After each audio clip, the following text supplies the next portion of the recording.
Hey guys, thanks for tuning in, and we're going to do something a little bit different today.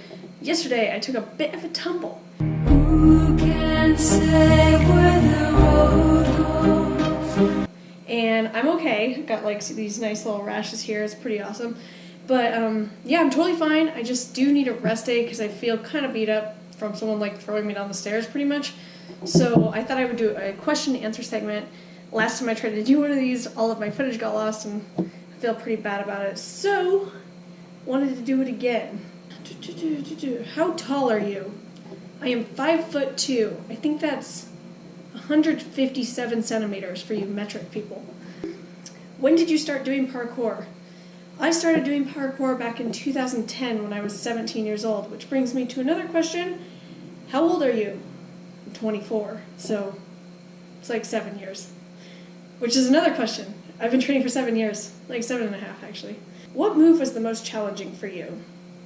I think the most challenging move for me was actually corks because it's kind of an off-axis rotation with flipping and twisting, which was like totally foreign to me when I first started training them. And I had them on and off for about 5 years, and then finally, a couple years ago, I got my cork on my left side because it was awkward because my J-step was super comfortable on my left side, so I would do a cheat canter that way. But like my twisting is right, so I was able to do crocs much sooner than I was able to do corks. So I get my cork on my left side, and then I broke my foot, and then I was like, oh, let me try to do a cork on my right side. And then I got corks on my right side, and then eventually double corks on my right side. But I can cork on both sides now, which is rather exciting for me because it was the most difficult trick for me to get. How long did it take you to learn a backflip? I think when I got a backflip, I think I was about, I want to say 7 years old, and I really don't remember how long it took or the struggles that I had to go through to get that, but I was kind of crazy when I was that young. I remember just watching my sister do gymnastics, and at the time, I wasn't a gymnast, but I would try all of the stuff that she learned in our front yard, so it's kind of, I don't know, I think it was probably like a few months into my training. How long have you been doing free running? Any advice for women who are starting it? And have you had any serious injuries? How did you handle taking time off of training during recovery? So, I've been doing free running for 7.5 years. My advice for women who are starting it is don't let your gender hold you back. I really think that a lot of times, I mean, especially for me when I first started training, I got it in my head like, oh, I'm a girl, I can't do as much as the guys can, but it's just not true. And there's an airplane going above me. Always. But anyway, I got into my head thinking that I wouldn't ever be as strong as the guys, so I wouldn't try as hard. But it's just not true, you know, like, just because you're a woman doesn't mean that you can't do as much. So don't get intimidated by it and just try your best and have fun with it. Have you had any serious injuries? Yes. I broke my hand and I broke my ankle. I would consider those the two worst ones that I've ever had. The hand I injured doing a double back. I actually broke all of my fingers, and this bone right here, the fifth metacarpal, was split into 3 pieces, and they had to take a plate and screws and put that in there, and so now I'm titanium. I landed like this, which is never a good thing. So then the other thing was I broke my ankle doing a gainer from about 8 feet up, and I over-rotated it and died. But the recovering process, actually, I always get like pretty depressed when I can't move for a while, so it was hard for sure, but I just kept reminding myself that I would come back stronger. So I think just finding other things to do during that time really helped. I learned how to edit a little bit, I read some books, I exercised other parts of my body, and then, like I said, when I had my broken ankle, I was able to try doing corks on the opposite side. First off, congrats on becoming a Tempest Pro athlete. Thank you. It's been fun watching your stuff here on Instagram, and it's definitely good motivation to learn flips and tricks. Thank you again.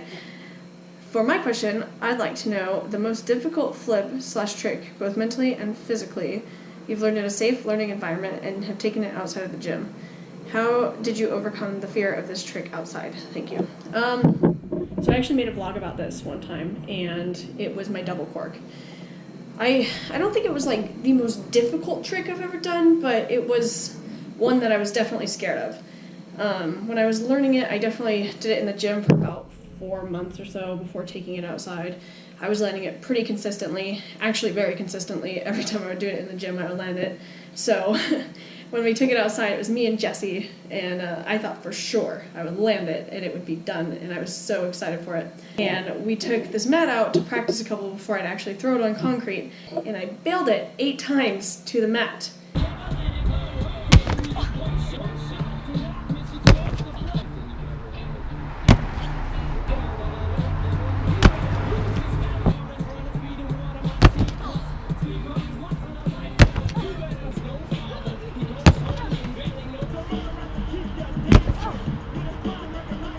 And it was kind of painful, and I remember I got up and I looked at Jesse and I said, if I land it, then we'll take the mat away and I'll go for it right away. But if I don't land it, then I will accept the fact that it's not supposed to happen today. So then I go for it and I landed it, and then I started crying, and then we moved the mat and I got back up there and I told myself I had to go for it.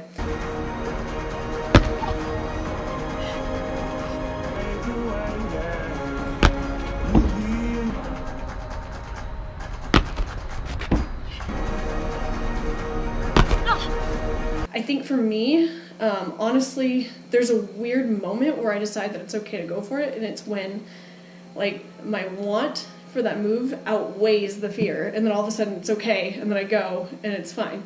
I think also just getting over the fear of falling, if you learn how to fall safely, then it's not so scary taking your moves outside. What's your favorite thing to do other than free running?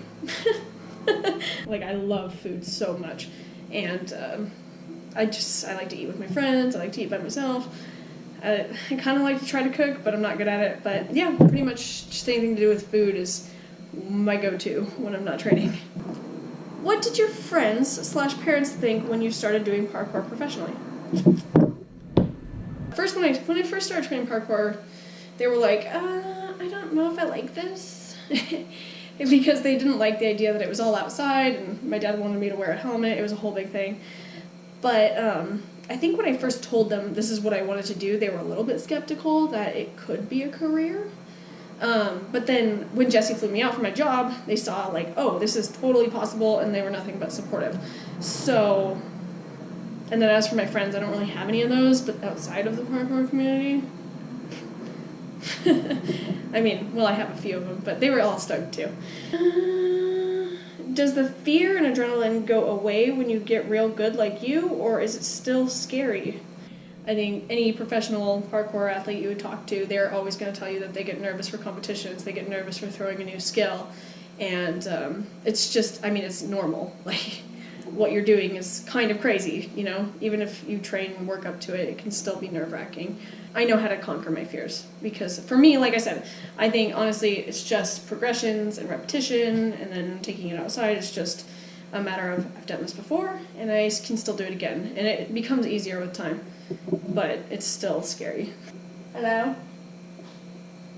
Oh, want to say hi? Did you just take a nap?